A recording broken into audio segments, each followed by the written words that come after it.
Buenas noches, Héctor. Antes que nada, quiero agradecer a los seguidores que nos acompañan y que nos ayudan a difundir.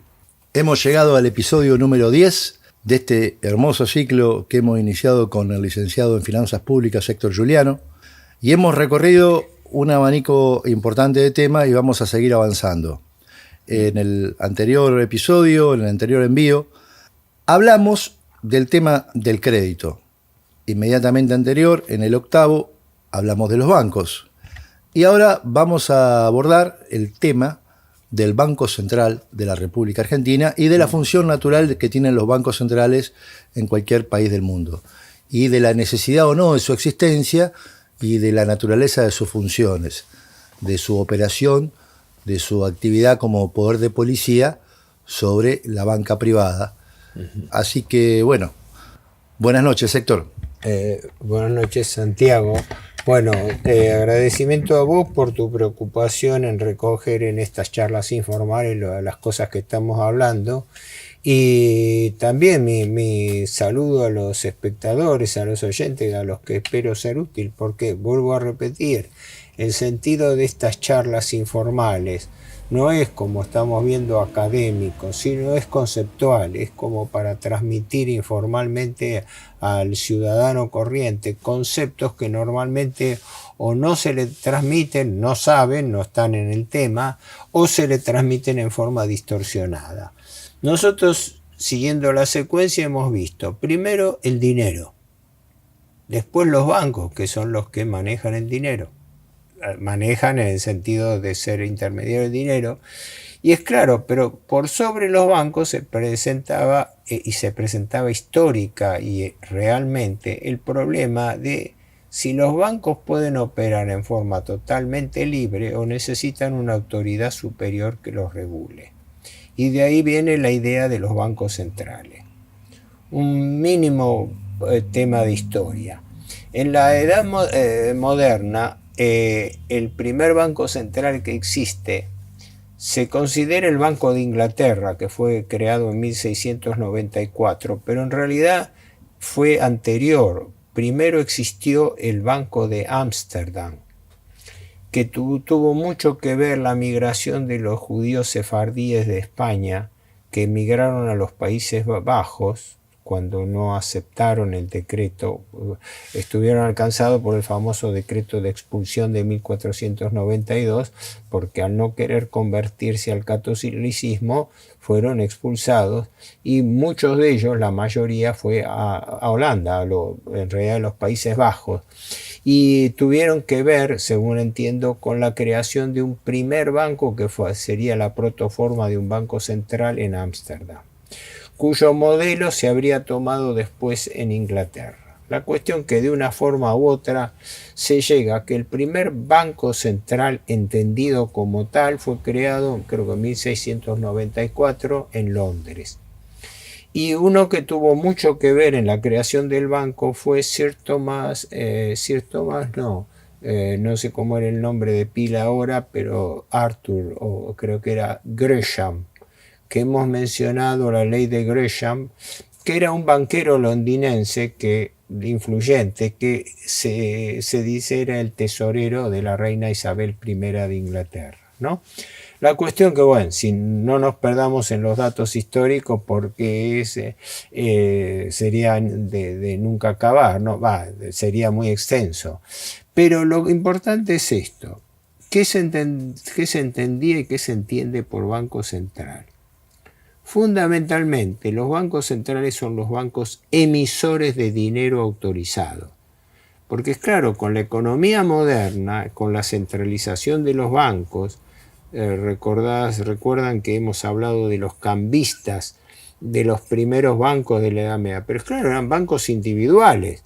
Algunos eran más menos solventes, otros eran aventureros, muchos quebraban y era un desorden financiero muy grande.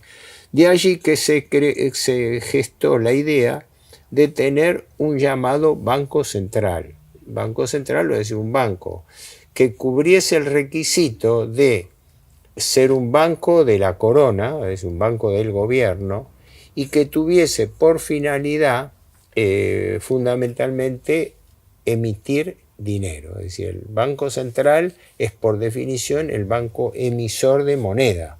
Es aquel que le pone, ¡pum!, el sello de autoridad. Lo que en finanzas se llama valor cancelatorio. El valor cancelatorio es la aceptabilidad de la moneda. Es decir, yo te pago a vos en una moneda y vos me la aceptás. Ese valor cancelatorio hasta ese momento era convencional. Es como decir, si yo quiero, te pago en rupias, no, o en una moneda extraña, en yuanes. Bueno, mientras vos lo aceptes, tiene valor cancelatorio, ¿no? Entonces, dentro de toda la complejidad financiera, existía la necesidad de un banco emisor. Y de ahí se creó la idea del Banco de Inglaterra, que fue el primer banco organizado, pero que tenía una característica. Primero, era un banco privado. Cumplía funciones públicas, porque emitía el dinero del Estado británico, de la corona británica, pero estaba controlado por determinados grandes banqueros de la City londinense, incluso con facultades muy especiales, porque la gente no conoce, pero la City londinense es un área restringida que tiene algo así como soberanía propia. Se dice que el propio rey o reina de Inglaterra tiene que pedir permiso para ingresar al área de la City de Londres, porque desde los tiempos de la creación del banco se le dieron privilegios especiales de extraterritorialidad, de tal manera que hasta el propio rey de Inglaterra tiene que pedir permiso al Banco Central. No va. Es una larga historia muy interesante, se han escrito muchos libros de interés al respecto, pero no me quiero perder. Entonces, ¿qué es un Banco Central? El Banco Central normalmente se lo sintetiza diciendo, es el banco de bancos, ¿no? Es el banco que está por encima de los bancos y que tiene por finalidad central ser el responsable de la emisión monetaria del Estado. Para eso existe primariamente un banco central. Y consecuentemente, emitir moneda quiere decir también el deber de preservar su valor. Hoy en día para mí existe mucha confusión en esto, porque se ha hecho de esto una bandera política, como si esto hubiera que sostenerlo como un dogma liberal, como un dogma de corriente política. No, es un dogma no es un dogma, es una cuestión de lógica. Si alguien emite dinero, lo primero que tiene que hacer es tener una entidad que custodie el valor de ese dinero. Así que yo, en lo personal, estoy de acuerdo que la finalidad primaria del Banco Central es emitir dinero y garantizar el valor de ese dinero. Justamente la inflación, ¿qué hace? Destruye el valor del dinero. En consecuencia, distorsiona la función del propio Banco Central.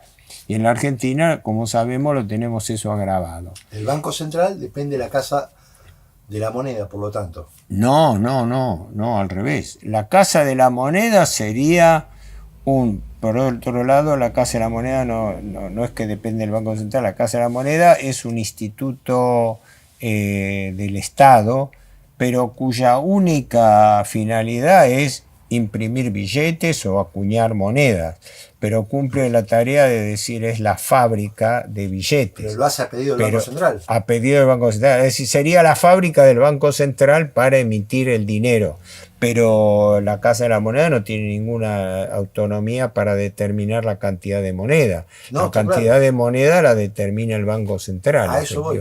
Sí, exacto. No, yo no sé si entendía mal.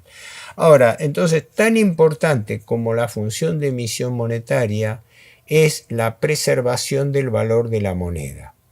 Ahora, la carta la carta orgánica del Banco Central, que es la que define sus funciones, creo que la ley 21.144, si no me equivoco, la carta orgánica describe todas las funciones del banco, las autoridades, el reglamento, todo eso está ya establecido hace años. El Banco Central en la Argentina fue creado en 1935. 1935. Anteriormente, el que centralizaba las cuentas del Estado era el Banco Nación Argentina, que fue creado después de la crisis de 1890, creo que en el año 1895, que ejercía la condición de ser el banco público. ¿Por qué? Porque el Estado necesitaba un banco a través del cual operar, y en lugar de hacerlo a través de bancos privados, como sobre todo se trataba de dinero público que iba y venía, fue constituido el Banco Nación Argentina como banco del Estado. Hay que aclarar que la provincia de Buenos Aires ya tenía su banco, el Banco de la Provincia de Buenos Aires, que era anterior, creo 1856, algo así, y que mantiene por ende una autonomía del Estado. El Banco Provincia tiene un estatuto propio, incluso anterior al Estado, porque fue 1856 y la incorporación de Buenos Aires fue por la reforma de 1860. Pero no nos mareemos y no nos apartemos del tema del Banco Central, porque si no, no terminamos. El tema es así: función básica del Banco Central, ser banco emisor.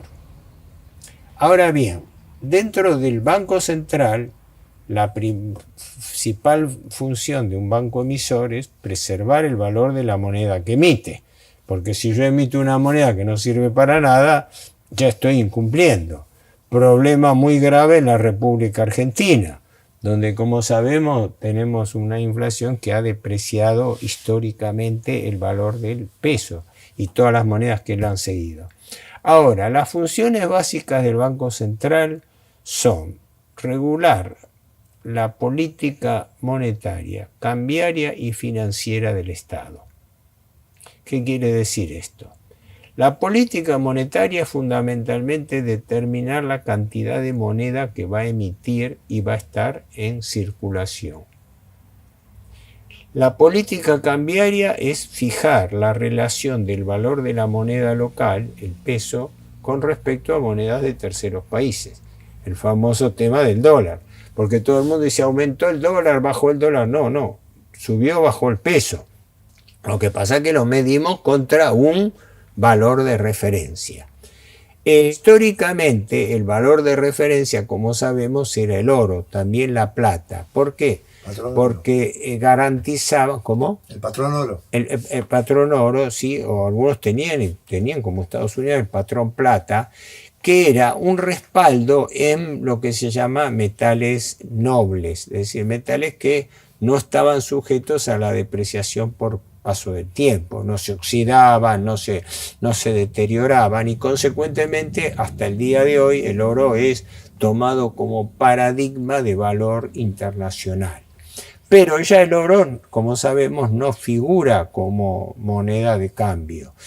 Puede figurar sí como moneda de atesoramiento, pero no es que los países pagan en oro o no.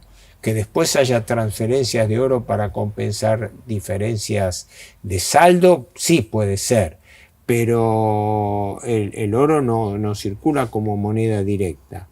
Pero los países referenciaban normalmente su moneda al oro. El más importante de todos fue Estados Unidos, que mantuvo una relación de paridad con el oro hasta 1971, en que cuando el dólar se depreciaba, el presidente Nixon, como Estados Unidos es la principal potencia del mundo, decretó unilateralmente que los Estados Unidos se salían del patrón oro y mantenían un valor respaldado por su propia economía, convencionalmente. Es un poco complejo, no quiero hacerme ni hacerles lío, pero a modelo del Banco de Inglaterra se fueron constituyendo en distintos países otros bancos centrales. Pero entiendo que la mayoría eran bancos centrales estatales, ¿no? En Francia, por ejemplo, creo que en el Imperio Austrohúngaro también, no. Eso coexistía con la banca privada, es decir, existían bancas privadas. La principal y más importante de todo era la banca Rothschild, que tenía sucursales en las principales ciudades europeas. Pero fundamentalmente, cuando se fueron constituyendo los bancos centrales de cada país, asumieron la función de ser el banco representante del Estado, ¿no? Aunque en el caso argentino se superponen las funciones con el Banco Nación, porque el Banco Nación era el banco agente del Estado, mientras que en cambio el Banco Central es el que asume emisión y luego las tres funciones: monetaria, dijimos, emisión de moneda; cambiaria, fijación del valor de la moneda local con respecto a las monedas extranjeras; y la tercera, financiera, es decir, superintendencia de banco. El Banco Central tiene por función controlar a los bancos privados, ¿no? Es decir, es la función del Estado. Por eso lo peligroso de las propuestas como la del actual presidente Milei, que nada menos empezó hablando, ahora está callado con ese tema, empezó hablando de la eliminación del Banco Central. Sí. Y en la tercera función, regular la actividad crediticia de los bancos que hablábamos en el capítulo anterior. Es claro, al regular la actividad financiera, es decir, a tener lo que se llama la superintendencia de entidades financieras, el Banco Central tiene derecho de regular política crediticia, políticas de encajes bancarios. Por ejemplo, el Banco Central le impone a los bancos tener un porcentaje de sus depósitos, los que reciben de los depositantes, que está en el orden del 18 o 20%, varía según tipo de depósito, y tenerlos en encaje en cuentas inmovilizadas en el Banco Central argentino. Y esas tres funciones del Estado, las funciones operativas, fijar política monetaria, cambiaria y financiera, son las que controlan la actividad del sector bancario argentino.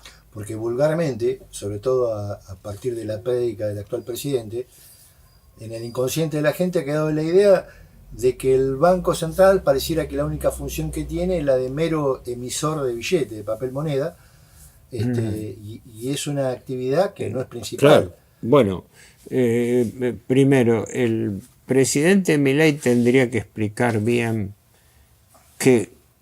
cómo va a quedar el sistema financiero en el caso de desaparición del Banco Central. Pero ya como quien recibe una bofetada de la realidad, ya esa idea ha decaído, porque no nos olvidemos que apenas asume Milei, anuncia la designación de Emilio Campo al frente del Banco Central con el programa de dolarización de la economía, es decir, la idea de que el Estado argentino no tenga moneda propia, sino que adopte la moneda de otro país, lo cual es algo que se entiende a veces mal. No es solamente una concesión enorme de soberanía, porque la política monetaria es parte de la soberanía del país, ¿no? La moneda es parte de la soberanía del país. Lo que yo digo siempre, no hay economía nacional sin moneda nacional. O a ver si nos vamos a creer que nos vamos a desarrollar con la moneda del vecino. Nos vamos a desarrollar con moneda propia. Y una moneda propia que tenga referencia con el sistema de precios propios, ¿no? Más allá de que siempre existen áreas monetarias de referencia, ¿no? El dólar hoy en día es utilizado como moneda de referencia generalizada. Hasta ahora es bastante omnímoda, pero ahora desde la aparición de los BRICS, ¿no? Con competencia. La primera competencia que se hace a la moneda del dólar fue el euro de los países europeos. Pero ahora está el BRICS, que es Brasil, Rusia, India, Sudáfrica y ¿Ya está? No, Brasil, Rusia, China, no. India y Sudáfrica. Brasil, Rusia, India, China, China. que no lo mencioné, y Sudáfrica, en efecto.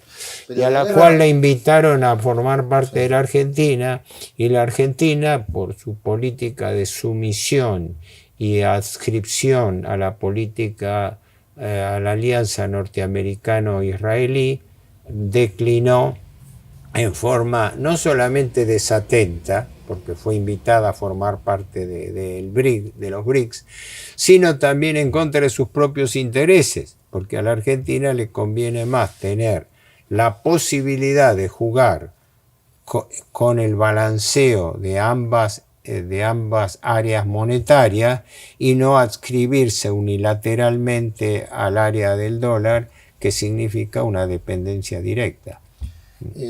A raíz de la guerra ruso-ucraniana y las sanciones que recibió Rusia, este proceso de sustitución del dólar en las transacciones internacionales se ha visto por ahí acelerado, ¿no? Tal vez. Bueno, primero, el dólar está teniendo sus problemas en el mundo hace tiempo por la competencia de que otras monedas fuertes, fundamentalmente el yuan chino. China exige que le paguen en su propia moneda. Por ejemplo, ahora el petróleo iraní, que es el principal abastecedor de la industria china, se paga en yuanes. Por eso la oposición norteamericana contra Irán, porque Estados Unidos, cada país que quiere salirse del área del dólar, la pasa mal. Eso lo sabe por experiencia, por ejemplo, de la guerra contra Irak, Saddam Hussein. Saddam Hussein había hecho revalorizar sus reservas de petróleo en euros. Ah, caramba. Cuando Saddam Hussein dijo que iba a revalorizar sus reservas de petróleo en euros y no en dólar, aquí que Estados Unidos lo denunció falsamente de estar desarrollando armas biológicas y químicas, invadió, destruyó el país. Se piensa que ha muerto más de 1 millón de personas por esa invasión, y el verdadero motivo era derrocarlo a él, a quien asesinaron, porque lo colgaron directamente, por intentar, entre las causas que se entienden determinantes, por intentar montar el petróleo en una moneda que no fuese dólar. Lo mismo fue el caso de Irán, con la idea de Irán de una bolsa de dólares, una bolsa de petróleo que cotizase en dólares, y lo mismo le pasó después también a Gaddafi, que lo asesinaron porque él estaba negociando con los países europeos para comerciar en euros. Pero el tema fuimos lejos. No, pero no es un tema menor, porque se desatan guerras a partir de esta hegemonía de una moneda sobre otra. Es claro. Es que el repliegue norteamericano en el mundo, siendo la primera potencia mundial militar, en definitiva, el valor del dólar es el valor puesto por el poder militar norteamericano en el mundo, ¿verdad? Por eso Estados Unidos tiene unas 800 bases militares en el mundo. No sería patrón oro, estaría bien decir que es patrón portaaviones, misiles. Patrón militar sostenedor del dólar. Claro, es decir, claro. hay una relación, porque hay una relación directa entre la aceptación del área monetaria y las presiones políticas, y si las presiones políticas no son suficientes, las presiones militares o el conflicto directo, como ha pasado con estos países. Pero nos fuimos un poco lejos del tema que vos me preguntabas. Función del Banco Central, banco emisor.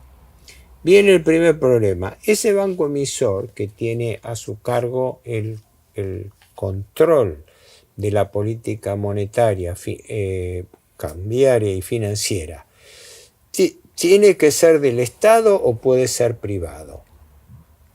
En general es, por regla, un banco público. Pero ocurre que tanto el Banco de Inglaterra y los que siguieron el modelo del Banco de Inglaterra tienen bancos centrales privados. Y el más importante banco central privado es el de los Estados Unidos, el sistema de la Reserva Federal, que es un grupo de 12, 13 bancos privados que figuran como bancos estaduales, pero cuya estructura real de financiera es internacional, ¿no? Eso desde la Constitución en 1913, ¿no? Aparece nuevamente los Rothschild ahí, ¿no? Sí, se dice que los Rothschild han operado, porque fueron un factor determinante, a través de la banca Warburg, ¿no? La banca Warburg tenía sede en Hamburgo, era una sede de banqueros judíos alemanes de Hamburgo, que tenían esta característica. El que quedó a cargo después de la Primera Guerra Mundial, que fue cuando se definió el imperio financiero norteamericano sobre Europa, porque la intervención norteamericana en Europa en la Primera Guerra Mundial fue la que dio origen a esto, ¿no?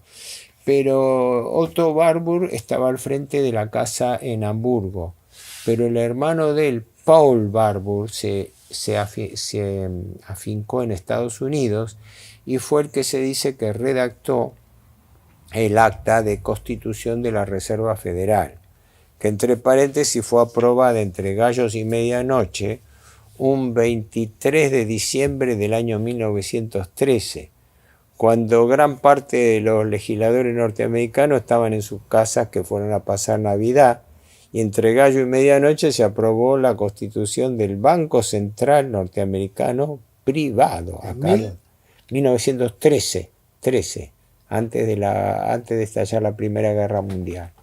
Y lo aprobó el presidente Wilson, que el presidente Wilson, demócrata en su campaña, se había declarado contrario a un banco central privado. Y después, cuando asumió el poder, al año siguiente le hicieron firmar el acta aprobada por el Congreso. Pero todo eso nos lleva al ámbito de, si querés un día lo hablamos, al ámbito de la política financiera internacional. Ahora, acá en la Argentina, te decía... Perdón, sí. ¿Puede ser que una de las hipótesis por las cuales asesinaron a John Fitzgerald Kennedy fue porque él habría analizado la posibilidad de intervenir la Reserva Federal? Sí, es una de las pero hipótesis. no fue intervención. Hay una... es oportuno eso. Creo que, no sé si fueron pocas semanas antes de que lo asesinaran, en diciembre del 63, ¿verdad? Pocas semanas antes, Kennedy no tuvo notoriedad pública. Kennedy había firmado una orden ejecutiva. La orden ejecutiva es un decreto, ¿no?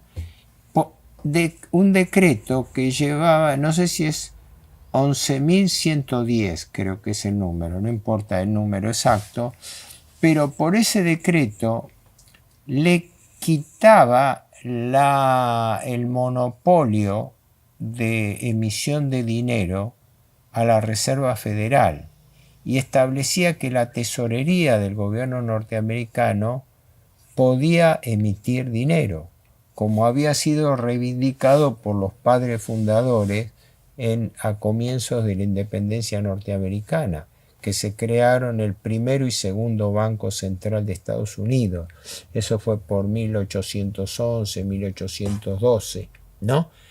Y resulta que dio el hecho de que a poco de haber dictado esa resolución revolucionaria en Estados Unidos, Kennedy en efecto es asesinado por un ignoto francotirador que todavía no se sabe siquiera si fue el propio Oswald, y con los interrogantes que quedaron de la muerte de Kennedy. Ahora, volviendo a la Argentina. Y es lo primero que se derogó inmediatamente. Sí, se dice que el vicepresidente Johnson, en el mismo avión presidencial, lo primero que hizo, la primera decisión que tomó el presidente Johnson fue derogar el decreto de Kennedy. Así que, a confesión de parte, relevo de pruebas. Muy poco disimulo. el presidente recién asesinado, la primera medida que toma el presidente electo es quitar, quiere decir que esa medida tenía que ver efectivamente con el muerto tibio. Sí. Si le parece, don Héctor, creo que es un tema interesantísimo el Banco Central. ¿Le parece si hacemos en un episodio 11, continuamos porque estamos justos ya con estamos el el tiempo? Pero déjame entonces terminar simplemente con esto, porque esto es importante, que es el tema de la independencia del Banco Central. Consecuentemente, en la Argentina, en el año 1935, después de antecedentes, se había propuesto la constitución de un banco central en la Argentina. Y entonces el gobierno contrató a un miembro del directorio del Banco de Inglaterra, Otto Niemeyer, tenía nombre alemán, pero era británico de ciudadanía, que fue el que redactó el proyecto de Banco Central adaptado del Banco Central de Inglaterra. No fue exactamente el mismo que se aprobó, hubo varios proyectos y hubo después un empalme entre esos, pero fundamentalmente se crea en la Argentina el Banco Central en 1935. El primer director, que fue hasta el primer gobierno de Perón, fue Raúl Prebisch, ¿no? El economista Raúl Prebisch, que estuvo al frente del banco, pero era un banco mixto, donde el directorio estaba integrado por los grandes bancos internacionales y locales, y donde también tenía representación el Estado. Pero era un banco mixto, es decir, que acá se adoptó un modelo modificado de la Banca de Inglaterra, hasta que Perón lo nacionaliza en el año 1946. Si no tenemos tiempo, dejamos, porque hay varias cosas que quedaron en el tintero, sobre todo sobre las funciones del Banco Central. Sí. Y de ahí llegamos a las famosas LELIQ, LEBAC, etcétera, y todos los instrumentos que maneja el Banco Central. Sí. Hemos descrito su origen y composición, y el origen y composición de sus ejecutivos en la Argentina. Perón lo reforma y a partir de ahí pasa a ser estatal, vamos a decir. Desde entonces es estatal. Por cierto, fue una medida más que prudente la de Perón. Sí, se cumplió con la decisión del gobierno de Perón. En realidad, el decreto de nacionalización creo que no lo firmó Perón, lo firmó Farrell. Pocos meses antes, pero se sabía que Farrell y Perón ya estaban en tándem, pero creo que creo que decreto ley 23.000 no sé cuánto, no sé qué número llevaba, pero la estatización del Banco Central fue un prerequisito de que la Argentina, que salía bastante gananciosa después de la Segunda Guerra Mundial, ¿no?, pudiese ser quien manejase ¿qué? No solamente su moneda, sino su política de crédito, donde estaba la clave de la revolución financiera del primer gobierno peronista. Haber nacionalizado el Banco Central para con la nacionalización del banco se nacionalizaba el crédito público. Porque además está a decir que estos tres funciones y objetos que tiene un banco central no puede estar nunca en manos privadas. De hecho, lo está, ojo, sí, claro. Incluso lo está de hecho pese a que el Banco Central nominalmente sea estatal, ¿no? Yo no dije, yo digo que debiera estar. Sí. Institucionalmente uno asocia que un banco central tiene que ser una agencia estatal, punto. Exacto. No, se puede discutir, pero no voy a confundir a los espectadores, se puede discutir si tiene que tener o no estructura de banco. Yo en lo personal siempre he dicho que podía tratarse de una agencia monetaria y no llevar el título de banco, porque el banco tiene otra finalidad. La esencia de un banco, como hemos visto, ¿qué es? Recibir depósitos y conceder créditos. Esa no es la función del Banco Central. La función del Banco Central es emitir dinero. Y atrás de eso, su deber de defender el valor del dinero. ¿Y para qué defender el valor del dinero? No solamente para que el valor del dinero tenga una estabilidad, sea constante, sino para que la estabilidad monetaria sea la base para el crecimiento de la economía. Si no tenés una moneda estable, no podés tener un crecimiento económico asegurado. Pero lo seguimos, esto Clarísimo, no se agota clarísimo, acá. espectacular. Me gustó mucho este episodio, don Héctor, y lo vamos a continuar. Espero que haya sido claro, porque yo mismo, yo a veces, o será que soy muy exigente con mis propias exposiciones, como esto es algo informal, repito, tiene la finalidad no de ser una clase didáctica, sino de dar un pantallazo para que la gente retenga los conceptos fundamentales, que son estos: ¿qué es un banco central? ¿Cuáles son sus ramas de actividad? Política monetaria, financiera, bancaria. Y cuáles son también los alcances, cuál es la autonomía que tiene que tener y su independencia, pero no, si querés lo hablamos en la otra, no su independencia del gobierno, sino su independencia del sistema financiero. Del sistema porque del gobierno plutocrático. El cacareo de que el Banco Central tiene que ser independiente, si no depende del gobierno, entonces ¿de quién depende? Depende de la influencia del sistema financiero internacional que impone reglas, que por desgracia en gran medida se están cumpliendo, aunque nominalmente el Banco Central argentino siga siendo nominalmente del Estado, ¿no? Don Héctor, muchas gracias, muy provechoso, y ojalá que todos los televidentes que disfrutaron de este episodio se esfuercen también en difundir este playlist que abajo les dejamos, ¿sí? Bueno, espero haber sido útil. Gracias. Nos vemos la semana que viene. Chao, suerte.